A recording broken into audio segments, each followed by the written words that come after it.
C'est le réveillon de la Saint-Sylvestre à Paris. Le vent glacial qui remonte de la Seine coupe le visage comme une lame de rasoir. Je suis là, en équilibre précaire sur le perron de notre hôtel particulier historique.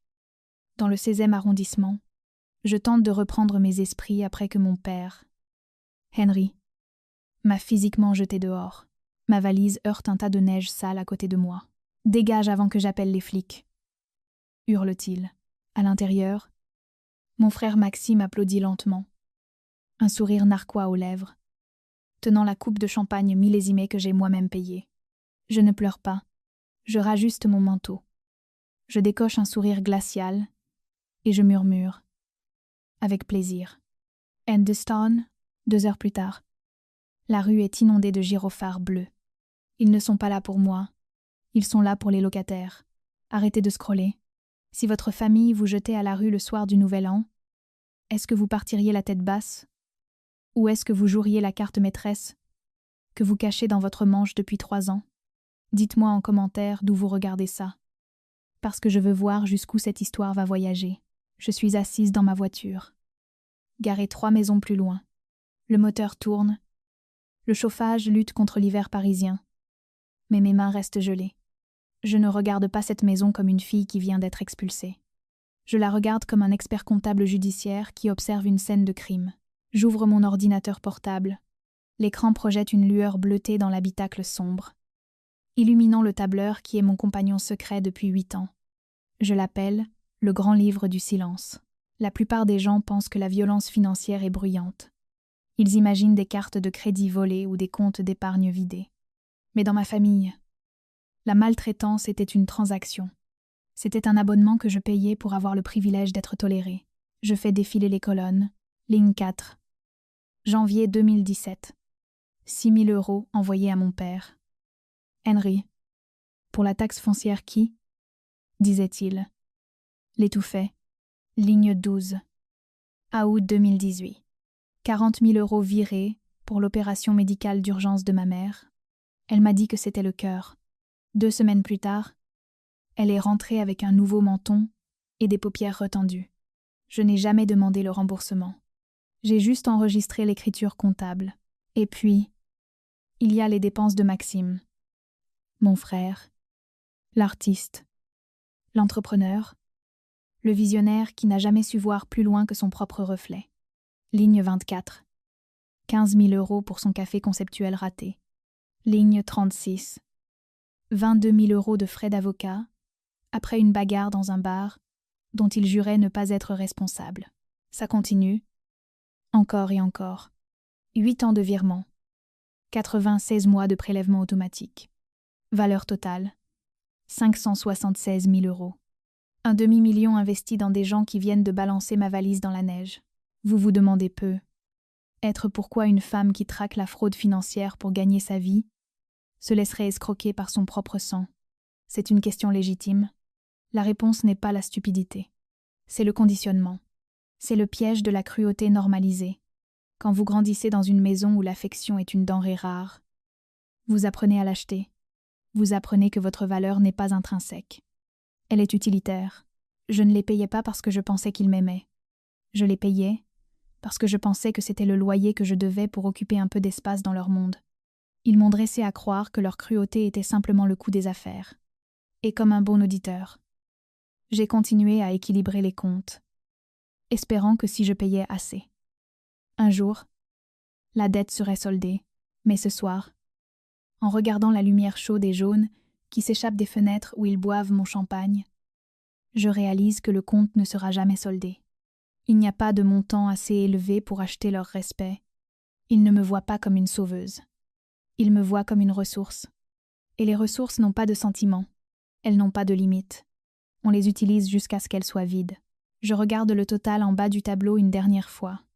576 €. Ce n'est pas un cadeau. C'est un prêt qu'ils n'ont jamais eu l'intention de rembourser. Mais dans mon métier, on a un dicton. Les chiffres ne mentent jamais. Mais les menteurs se trompent toujours dans les chiffres. Unfreighted it be defined. Je ferme l'ordinateur. La tristesse a disparu. Elle est remplacée par la clarté froide et dure d'un audit final. Il est temps de passer à la caisse. pour comprendre pourquoi je suis assise dans le froid à regarder ma buée sur le pare-brise. Il faut comprendre ce qui s'est passé. Il y a exactement 60 minutes dans cette salle à manger. Ce n'était pas un dîner de famille. C'était un braquage déguisé en fête. La pièce était étouffante. Ma mère, Béatrice, aime garder le chauffage à fond parce que l'humidité de la scène lui glace les os. Prétend-elle, l'air sentait le rôti coûteux et ce parfum floral lourd qu'elle porte pour masquer l'odeur du gin. J'étais là, à couper un morceau de viande qui coûtait plus cher que la mensualité de ma première voiture. Quand mon frère Maxime s'est raclé la gorge, il a cette façon de sourire qui marche généralement sur les investisseurs et ses followers Instagram. Un mélange de charme juvénile et d'assurance répété devant le miroir. Mais ce soir, il avait l'air en sueur. « J'ai un petit souci », a-t-il dit, en remplissant son verre, avec le Dom Pérignon que j'avais apporté. J'ai besoin d'un pré-relais. Juste le temps que le trimestre se clôture. J'ai arrêté de manger. Dans ma famille, un pré-relais signifie un don. Combien ? J'ai demandé. 2 millions d'euros. A-t-il lâché ? Il n'a même pas scié. Le silence qui a suivi était lourd. Mon père, Henry, n'avait pas l'air surpris. Il continuait de mâcher, me fixant avec une attente qui me donnait la chair de poule. Ils en avaient discuté. C'était une embuscade. C'est pour des frais juridiques. A continué Maxime rapidement. Un malentendu avec les partenaires de la franchise. Ils gèlent mes actifs. J'ai juste besoin que tu liquides ton assurance vie et être que tu prennes une petite hypothèque. Je te rembourserai le double dans 6 mois. Il a fait glisser une enveloppe Kraft sur la table en acajou. La plupart des sœurs auraient regardé les yeux suppliants de leur frère. Je suis expert comptable judiciaire. J'ai regardé les papiers. J'ai ouvert le dossier et j'ai commencé à lire. Il m'a fallu moins de 3 minutes pour voir le schéma. Il n'y avait pas de partenaire de franchise. Il n'y avait pas de restaurant. Il n'y avait que des virements entre des sociétés écrans. Des paiements aux premiers investisseurs avec l'argent des nouveaux. Et un déficit massif qui se creusait de jour en jour. Ce n'est pas un malentendu juridique. Maxime, ai-je dit, en refermant le dossier. C'est une chaîne de Ponzi. C'est de la cavalerie budgétaire. Tu escroques tes amis. C'est là que l'explosion a eu lieu. Mon père a frappé du poing sur la table, faisant sursauter la cristallerie. Henri s'est levé, son visage virant à une teinte violette dangereuse. Il n'a pas demandé à Maxime si c'était vrai. Il n'a pas demandé si son fils était un criminel. Il m'a regardé avec une haine pure. Non diluée, tu es toujours aussi jalouse. A-t-il craché. Ton frère est un visionnaire. Il prend des risques. Toy. Tu restes assise dans ton petit bureau, à compter l'argent des autres, parce que tu as trop peur de construire quoi que ce soit par toi-même. Tu vas leider. Gabrielle, tu vas signer ces papiers ce soir, ou tu n'es plus ma fille. Je les ai regardés. Ma mère étudiait ses ongles, faisant semblant de ne pas entendre son mari exiger que je me ruine pour sauver son enfant chéri de la prison. Maxime avait ce petit sourire en coin, sachant que papa menait sa bataille. J'ai réalisé à ce moment-là qu'il se fichait de savoir d'où venait l'argent. Il se fichait de la fraude. Il s'inquiétait seulement que le robinet soit à sec. Je ne vous donnerai pas un centime. Ai-je dit doucement. Henri a pointé la porte. Alors dégage. Sors de ma maison et ne reviens pas tant que tu n'auras pas appris la loyauté. Et c'est comme ça que je me suis retrouvée ici. À regarder la neige, recouvrir ma valise. Ils pensent avoir gagné parce qu'ils ont encore la maison. Ils pensent que les murs autour d'eux appartiennent à l'héritage d'Henri. Ils n'ont aucune idée que le toit même au-dessus de leur tête n'est qu'une autre ligne dans mon grand livre. Et je suis sur le point de clôturer le compte. Mon téléphone vibre contre la console centrale comme un insecte piégé. Cela fait 12 minutes que j'attends la patrouille que j'ai appelée. Dans le silence de la voiture, les notifications claquent comme des coups de feu. Ma famille pense avoir gagné. Ils pensent que mon silence est celui d'une fille vaincue, réalisant qu'elle a perdu sa place dans le royaume. Ils ne savent pas que c'est le silence d'un procureur préparant son réquisitoire. Je prends le téléphone. L'écran est une cascade de délire. D'abord. Un texto de ma mère. Béatrice. Ce n'est pas une excuse. C'est une masterclass de manipulation passive-agressive. Elle écrit « Tu as gâché le réveillon. Ton père est hors de lui. Règle ça, avant minuit, ou ne prends même pas la peine de revenir. Nous sommes une famille. Gabrielle. Et les familles pardonnent. Mais elles n'oublient pas le manque de respect. Astérisque. J'ai presque envie de rire. Elle parle de pardon comme si elle dispensait une grâce royale alors qu'elle devrait demander l'amnistie. Ensuite, yo ouvre Instagram. Mon frère Maxime a été occupé. Il a posté une story. C'est un boomerang de lui faisant sauter le bouchon du Dom Pérignon que j'ai acheté il y a 3 heures. La légende dit « On nettoie l'énergie toxique pour 2025. Nouveau départ vie d'entrepreneur. En arrière-plan, je peux voir mon père rire. Le visage rouge du triomphe d'un homme qui pense avoir réussi à intimider son banquier. Il célèbre mon exil dans la maison même qui, croit-il, les protège. Mais la véritable escalade vient d'Henri. Il y a un message vocal. J'appuie sur lecture et sa voix remplit la voiture. Pâteuse de whisky et d'arrogance. Gabrielle, dit-il, si tu ne fais pas ce virement demain matin, j'appelle ton cabinet. Je dirai aux associés que tu es émotionnellement instable. Je leur dirai que tu voles ta propre famille. Ne me teste pas. Gamine, je t'ai faite et je peux te détruire. Astérisque, je l'écoute 2 fois. Une version plus jeune de moi aurait été terrifiée. Elle aurait entendu l'autorité dans sa voix et se serait effondrée. Mais la femme assise dans cette voiture voit autre chose. Je vois la psychologie derrière la menace. C'est ce qu'on appelle l'illusion de pouvoir du portefeuille vide. Henri hurle et menace parce qu'au fond, il sait qu'il est creux. Dans notre société, les hommes comme mon père assimilent leur valeur à leur capacité à pourvoir, à contrôler, à posséder. Mais Henri a perdu cette capacité il y a 3 ans, quand il a fait faillite en silence. Il a perdu son autorité financière. Alors, il a dû doubler la mise sur son autorité patriarcale. Il s'accroche au titre de chef de famille, avec une désespérance violente parce que c'est la seule monnaie qui lui reste. Son agression n'est pas de la force. C'est la panique d'un roi qui sait que sa couronne est en papier. Il a besoin que je sois faible pour se sentir fort. Il a besoin que je sois l'enfant. Pour pouvoir prétendre qu'il est encore le pourvoyeur, je lève les yeux vers la maison une dernière fois. Il danse sur une trappe. Il croit que l'acte de propriété de cet hôtel particulier est leur droit de naissance. Leur bouclier contre le monde. Ils ne savent pas que le bouclier appartient à la SCI Phoenix et que la SCI Phoenix est assise dans une Peugeot 308 3 portes plus bas. À regarder l'heure, puis, dans le rétroviseur. Je les vois, des lumières bleues transformant la rue enneigée en un kaléidoscope de couleurs froides. 2 voitures de police se garent silencieusement derrière moi. C'est l'heure. Je ferme mon ordinateur. Je prends le lourd classeur noir sur le siège passager et je sors dans le vent. Le tour d'honneur est terminé. Je m'approche des 2 policiers qui sortent de leur véhicule. Le plus âgé, le brigadier Lecomte, me regarde avec cette expression lassée que les forces de l'ordre réservent aux appels pour disputes domestiques les jours de fête. Il voit une femme debout dans la neige le soir du Nouvel An et il s'attend à des larmes. Il s'attend à une histoire de dispute politique ou d'oncle bourré. Il est prêt à me dire que c'est une affaire civile et qu'ils ne peuvent pas intervenir. Je ne lui en laisse pas l'occasion. Je passe instantanément en mode auditeur. Ma posture se redresse. Ma voix descend d'une octave, perdant toute trace de la fille pour devenir entièrement la PDG. Brigadier, dis-je en tendant la main. Je suis Gabrielle. C'est moi qui ai appelé. Merci d'être venu. Madame. Il hoche la tête. On nous a signalé des troubles. Écoutez, c'è giusta una disputa familiale. On suggère généralement à tout le monde de se calmer pour la nuit. Ce n'est pas une disputa familiale, dis-je, le coupant avec une précision chirurgicale. C'est une violation de domicile impliquant des occupants sans droit ni titre qui ont agressé la propriétaire. Je demande une assistance pour une expulsion immédiate pour voie de fait et occupation illégale. Je lui tends le classeur noir. Je l'appelle le dossier nucléaire. Il ne contient ni photos ni souvenirs.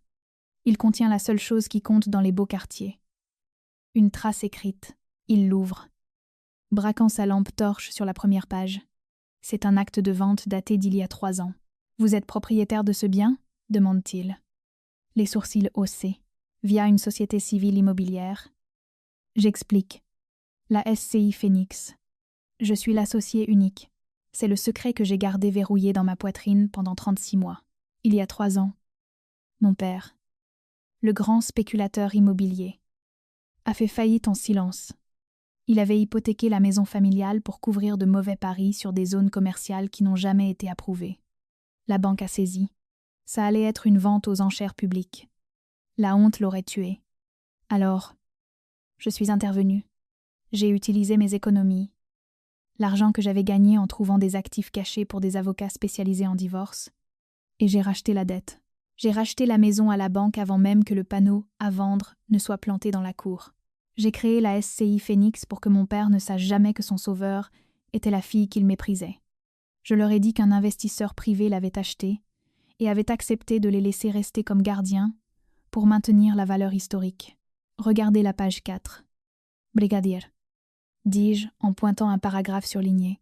Il tourne la page. Convention d'occupation précaire. Occupants, Henri et Béatrice. Loyer, 1 € par an. Et la clause de bonne conduite. J'attire votre attention sur la clause 7b.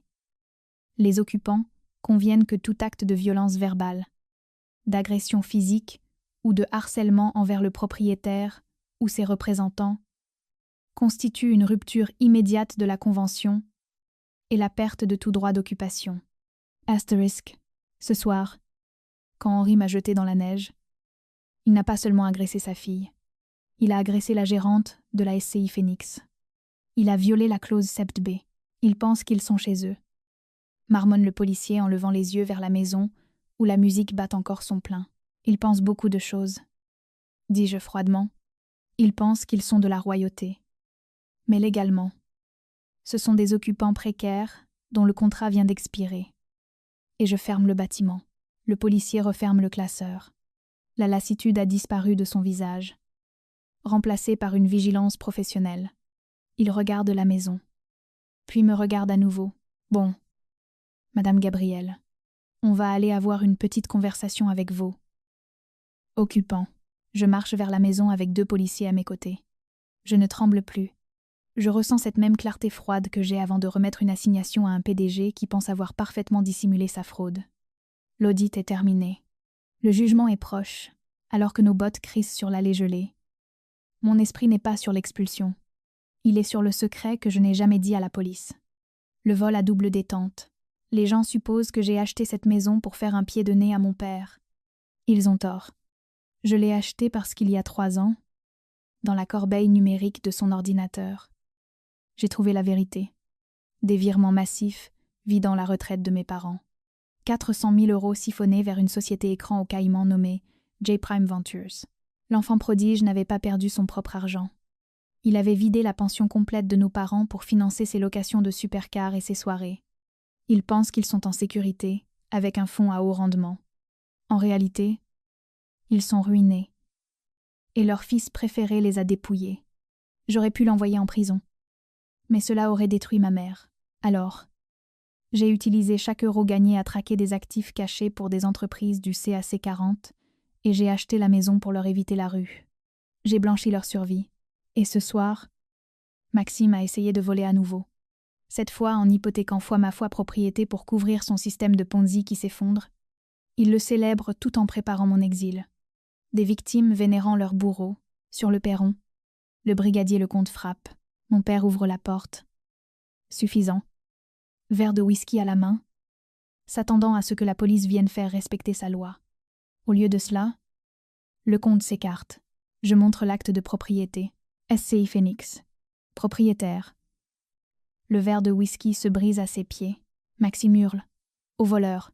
Je lui rappelle calmement que j'ai acheté la maison avec l'argent que j'ai récupéré des comptes qu'il avait lui-même siphonnés. Les policiers leur donnent 30 minutes pour partir, invoquant le risque imminent de violence. Ma mère gémit. Pour une fois, je n'ai rien. Seulement de la libération. Ce n'est pas une amputation. C'est una chirurgia. J'enlève une tumeur qui vivait gratuitement dans ma vie depuis des décennies. Plus tard, après leur départ, je marche dans la maison silencieuse. Je vide leur champagne abandonné dans l'évier. Je m'assois dans le fauteuil en cuir de mon père. Et j'envoie un email pour accorder à ma stagiaire. Elena. Une bourse complète. L'argent exact que j'avais l'habitude d'envoyer à mes parents chaque mois. Dehors. Des feux d'artifice éclatent au-dessus de la Seine. Il m'a fallu 576 000 € pour apprendre ceci. On ne peut pas acheter le respect de gens qui vivent de votre honte. Le grand livre du silence est fermé. Les serrures sont changées. La propriétaire a enfin emménagé.